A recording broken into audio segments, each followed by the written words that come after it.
Nos metemos de lleno en el análisis político porque reapareció públicamente la vicepresidenta Cristina Fernández de Kirchner en esta clase magistral con muchas declaraciones y muchas frases que dieron para hablar, políticas y económicas. Por eso ya estamos con Vero Urriolabeitia y estamos con Nasa Lomagno. ¿Qué tal? Muy buen día. ¿Todo bien? Más. Todo bien, Buen todo muy día. bien. Comenzamos hablando de política, Vero. A ver. Comenzamos hablando de política, porque en realidad fue una clase magistral, ¿no? 77 minutos habló Cristina Fernández de Kirchner ayer en el Teatro Argentino de la Ciudad de La Plata. Ya lo veníamos contando, un escenario que es habitual. Bueno, de hecho estudió Cristina Fernández de Kirchner en la Ciudad de La Plata, conoció a Néstor Kirchner, 2005 ya lo contamos, anunció su candidatura a senadora de la Nación, 2007 anunció la candidatura a presidencia de la Nación y en el año 2009 anunciaba la implementación de la Ley de Medios. Ayer un punto de inflexión se podría decir porque insistió con esto de yo ya lo di todo. Esa fue la frase, ¿no? No se hagan los rulos. Esa fue la frase, teniendo en cuenta que, por un lado, el salón del Teatro Argentino estaba lleno, pero había miles de militantes también afuera del teatro en la Ciudad de La Plata que estaban pidiendo Cristina 2023. De hecho, habíamos hablado de esta campaña en redes sociales pidiendo que Cristina Fernández de Kirchner sea candidata. Se esperaba una definición. La definición fue, pero no fue totalmente clara y respondió a eso, a los cánticos, Exactamente, ¿no? y se mantiene la expectativa. Dijo, no se hagan los rulos. Volvió a repetir esta frase Cristina Fernández de Kirchner cuando, claro, la militancia y los dirigentes que estaban presentes en el Teatro Argentino pedían Cristina 2023.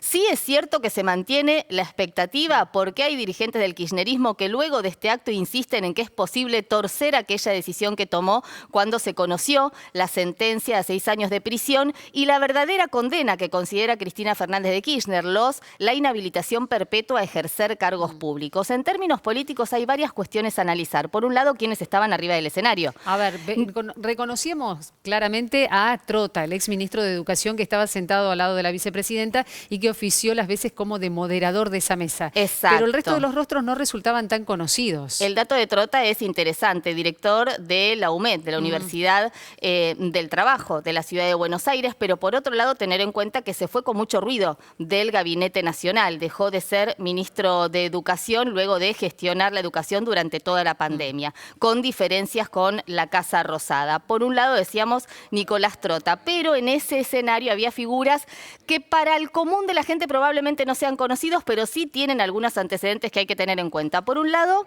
Claudia Bernaza, representante del Instituto Patria, allí en ese escenario. Estaba también Rodrigo Rodra, un dirigente de la Cámpora, con lo que ya tenemos el Instituto Patria y la Cámpora. Por otro lado estaba Cristian Girard. ¿Quién es Cristian Girard? Bueno, es el director de ARBA, de la Agencia de Recaudación de la Provincia de Buenos Aires, maneja las cuentas públicas del gobierno bonaerense cercano a Axel Kicillof.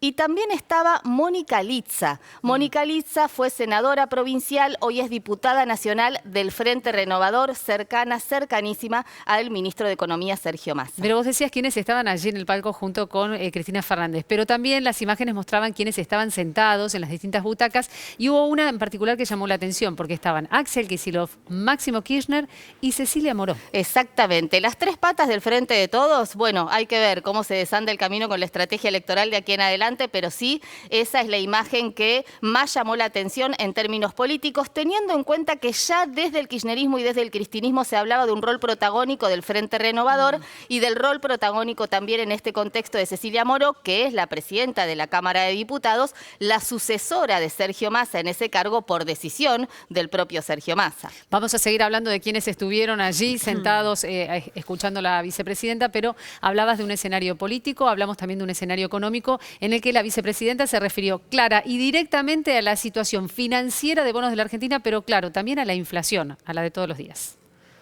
La inflación está en la Argentina atada a la escasez o abundancia de dólares en una economía bimonetaria como la nuestra.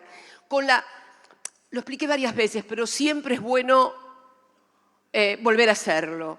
La restricción externa, el stop and go, siempre esa cosa de que, bueno, la industria necesitaba dólares, por ahí no eran lo suficiente los que producía el campo, entonces se producía esa tensión, venía una devaluación, stop and go. A esa restricción externa histórica de la Argentina se le sumó, por múltiples causas, una vocación de la sociedad por elegir como moneda de reserva, como moneda de ahorro, el dólar, y en muchos casos también como unidad de pago, sobre todo en grandes sumas o en determinado tipo de operaciones. Esto produce un estrés en la economía,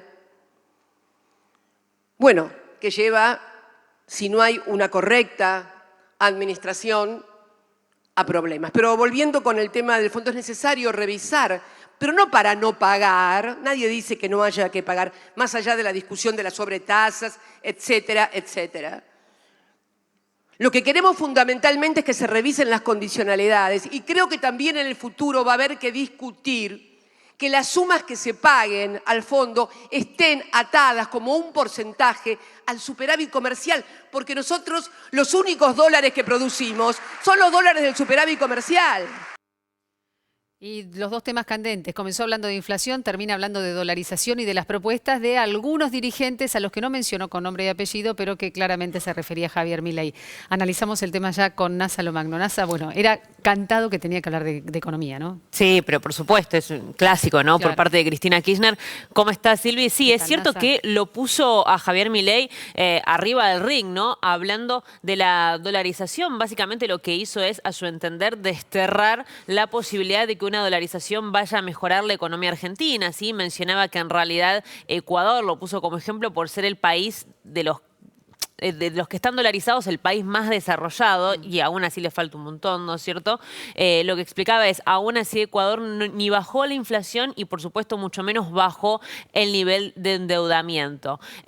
Obviamente que también habló de la convertibilidad como paso previo a la dolarización, la criticó también en términos históricos y volvió al Fondo Monetario Internacional, bueno, haciendo el comentario clásico de Cristina Kirchner que tiene que ver con la receta inflacionaria, ¿no es cierto?, del Fondo Monetario, este programa que en realidad no se adapta a la realidad argentina, el programa que hoy en día se está aplicando y que Sergio Massa quiere reeditarlo, no se aplica puntualmente, no se moldea a la realidad argentina, sino que en realidad son programas de recetas básicas que se aplican a todos por igual y que terminan teniendo efectos contraproducentes.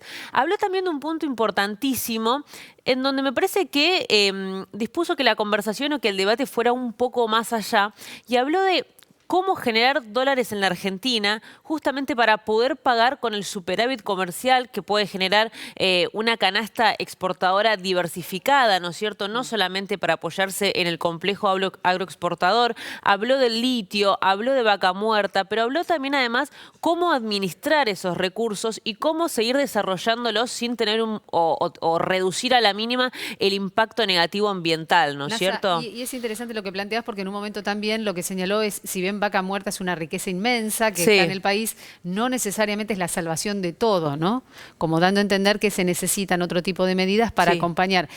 No estaba Sergio Massa porque está fuera de... Está en Uruguay. Está en Uruguay, está Sí. fuera de la Argentina, el equipo económico renegociando con el Fondo Monetario. ¿Y cuál es la expectativa de este discurso, puntualmente, de Cristina hoy en los mercados? ¿Qué se puede esperar en los mercados con un dólar que está bajando de a poco, con una necesidad externa que tiene que ver con este acuerdo renegociado? Sí, bueno, habrá que esperar, ¿no es cierto?, a ver cómo abren los mercados y reaccionan al discurso de Cristina Fernández de Kirchner. A mí me parece que al no haber dejado ningún tipo de definición política respecto a una posible candidatura, los mercados tendrían que seguir evolucionando con la misma dinámica que vimos ayer, ¿no? O sea, seguir bajando o al menos estacionarse en los números que tuvimos ayer. Recordemos que el dólar blue y el dólar contado con liqui y el MEP efectivamente siguieron bajando después de la intervención que autorizó Massa hacia el Banco Central para justamente a partir de una operación de compra y venta tratar de controlar al mercado porque venía en una racha alcista realmente muy fuerte, ¿no es cierto? Ya hablábamos de una corrida bancaria preocupante, incluso hasta el mercado decía, esto en algún punto tiene que terminar porque si no, no se sabe justamente a dónde vamos a llegar. Corrida cambiaria, ¿no? Correa cambiaria, ahí va. En un ratito nada más vamos a seguir hablando del dólar, claramente.